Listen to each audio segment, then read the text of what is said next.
हुकूमत है शहबाज शरीफ साहब की, आपको ये गवर्नमेंट की रिट्स नजर आती है सामने? हुकूमत लगता है कि अभी तक अपने पांव नहीं जमा पाई। मरियम नवाज साहिबा बहुत अपनी तय कोशिश कर रही होंगी, लेकिन वहां मोहसिन नकवी साहब से उनका कुछ कॉन्फ्लिक्ट चल रहा है। मजर मुझे एक बात बताए, रियासती इदारों की तो रिट हमें कई जगह पे नजर आती है, कुछ एक पावर भी नजर आती है। जो सरकार है, हुकूमत है शहबाज शरीफ साहब की, आपको ये गवर्नमेंट की रिट्स नजर आती है सामने? बिकॉज अभी बस 2 steps forward, 1 step sideways, 3 step पीछे।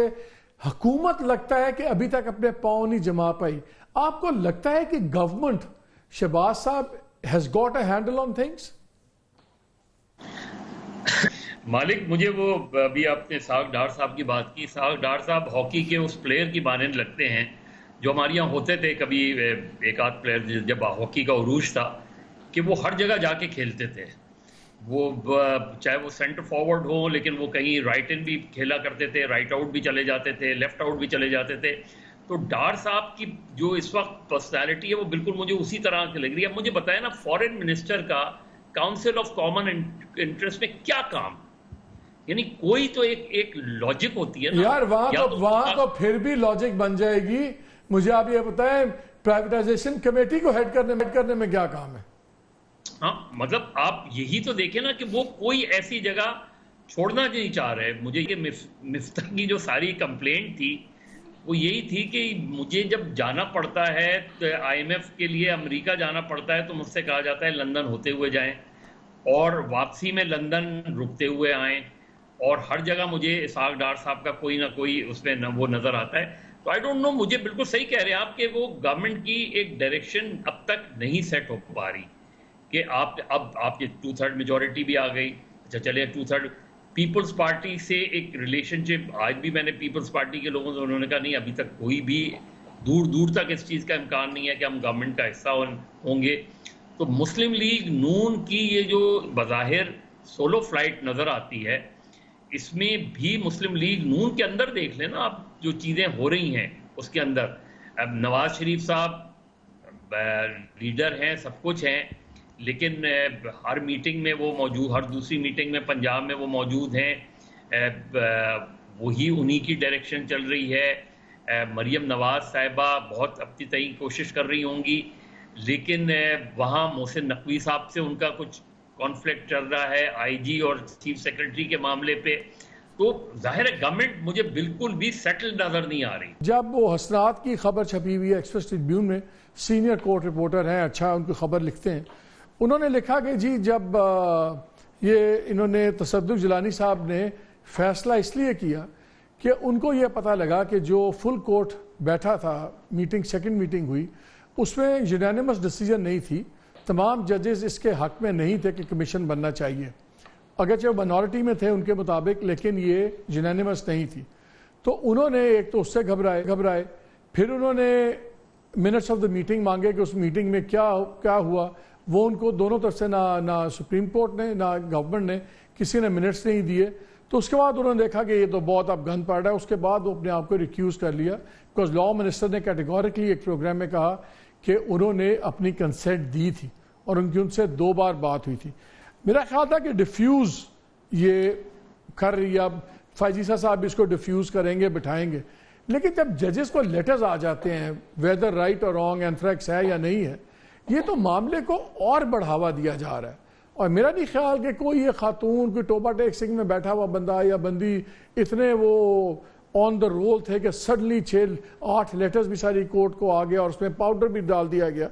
तो ये आपको मामला डिफ्यूज होता नजर नहीं आता, बिकॉज अगर ये डिफ्यूज ना हुआ, हमें तो फिर सीधा सीधा कॉन्फ्लिक्ट नजर आएगा जुडिशरी का और एग्जीक्यूटिव और एस्टैब्लिशमेंट का। नहीं मालिक, मुझे नहीं लगता कि ये मामला डिफ्यूज होगा। देखिए, एक बात अच्छी है कादी फायजीसा साहब की, और वो ये है कि उन्होंने हर मामले पे फुल कोर्ट मीटिंग की है, जो बदकिस्मती से उमर बंदियाल साहब नहीं करते थे। उमर बंदियाल साहब ने अपनी एक क्लोज डोर शॉप बनाई हुई थी 3 जजों की, और वही बैठ के फैसले करते थे सारे। तो एटलीस्ट फुल कोर्ट मीटिंग अगर होती है, चाहे उसमें अक्सरियती फैसला हो, लेकिन तमाम 14-15 जजेस जो हैं वो एक साथ बैठकर कोई फैसला करते हैं ना। अभी भी अगर फर्ज करें 7 रुकनी बेंच ये हेयरिंग करती है और इसका फैसला किसी को नहीं पसंद आता, तो वो जब आप अपील करेंगे, और 184(3) में अब अपील का राइट भी दे दिया गया है, तो जब अपील करेंगे तो वो जाहिर है फुल कोर्ट बैठेगी फिर उसके बाद, क्योंकि वो अपील फिर इसीलिए गालिबन इस चीज़ का अब इसमें हो सकता है कि जी 7 रुकनी में ये जजेस भी इंक्लूड होने चाहिए थे, नहीं होने चाहिए थे, लेकिन अल्टीमेटली ये लास्ट हेयरिंग नहीं होगी। इसके बाद एक अपील भी होगी, जो इस फैसले जो भी इस पे डिसएग्री करेगा वो फिर फुल कोर्ट में जा सकता है उसके बाद। तो ये मैटर इतनी जल्दी ख़त्म होने वाला नहीं है। दूसरी बात ये कि ये जो लेटर आज मिला है ये तमाम इस्लामाबाद हाई कोर्ट के जजेस को, मुझे ये बड़ी सीरियस वार्निंग लगती है कि उन्हें ये वार्निंग भी हो सकती है कि उन्होंने जो पिछला खत लिखा था वो जाहिर है जब कोर्ट आगे चलेगी तो उनको बुला भी सकती है कोर्ट, उनके मामलात को इस तरह टेकअप भी किया जा सकता है, और वो जाके अगर वो होते हैं तो कि वो जाके अपना कोई अगर इस तरह का बनता है कमीशन के, उसमें जाके स्टेटमेंट्स दें, तो ये एक वार्निंग लेटर है बिफोर द हियरिंग जो कल शुरू होने वाली है। ये इन जजेस के लिए एक वार्निंग नजर आती है कि इन जजेस को वो वार्निंग दी गई है कि और आगे आने वालों को भी दी बड़ा इंपॉर्टेंट बात है कि एक हियरिंग कल शुरू हो रही है जिसमें सारे खदोखाल तय हो रहे हैं। आपके ख्याल में ये उससे पहले जो इंडियन मूवीज में वर्ड यूज करते हैं, चेतावनी दी गई है कि think twice, both high court के जजेस को भी और सुप्रीम कोर्ट के जजेस दोनों के लिए वार्निंग है इसमें?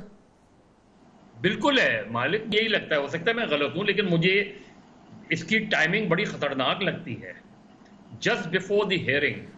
हाँ, कि अगर इस बारी टैल्कम पाउडर है तो अगली बारी एंथ्रेक्स भी हो सकता है। हाँ बिल्कुल हो सकता है, मुझे नहीं पता कि वो अभी जब लेबोरेटरी की रिपोर्ट आएगी उसमें क्या होगा, लेकिन इस मैटर को भी कल टेकअप करना चाहिए 7 रुकनी बेंच को। जो ये लेटर मिले हैं इनके इस मैटर को भी, क्योंकि अब ये एक तरीके से चीजें खुलती जा रही हैं, बात खुलती जा रही है, कहीं तो ये तहकीक में पता चले ना कि लेटर आया कैसे है, किसने डिलीवर किया, किसी ने डिलीवर किया होगा ना ये लेटर्स, किसने डिलीवर किया, किसने ला के उनको लेटर दिया। चले मुझे मजा